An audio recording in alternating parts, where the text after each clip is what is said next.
તો અમેરિકામાં નોકરી ગુમાવનારા વિદેશીઓએ હવે તુરંત જ દેશ છોડવો પડશે। જી હા, વિદેશીઓને મળતું 60 દિવસનું ગ્રેસ પીરિયડ બંધ કરવા માટે દરખાસ્ત કરવામાં આવી છે। હવે ઉચ્ચ કુશળ વિદેશી કર્મચારીઓ કે જેમાં ભારતીયો બહુમતીમાં હોય છે તેમના માટે ટ્રમ્પ સરકારે નોકરી છૂટતાની સાથે જ દેશ છોડવો પડે તેવી સ્થિતિ ઊભી કરવાની તૈયારી હાથ ધરી છે।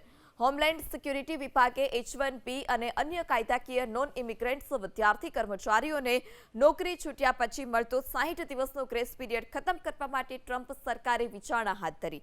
અમેરિકામાં સૂચિત દરખાસ્ત વ્હાઇટ હાઉસની office of information and regulatory અફેર્સની સમીક્ષા માટે મોકલાઈ છે। આ નિયમ હજુ પણ કાયદો નથી બન્યો। તે કાયદો બની જશે તો H-1B સહિત ઉચ્ચ કુશળતા ધરાવતા વિદેશી કર્મચારીઓને નોકરી ગુમાવ્યા પછી તાત્કાલિક અમેરિકા છોડી દેવાની ફરજ પડશે।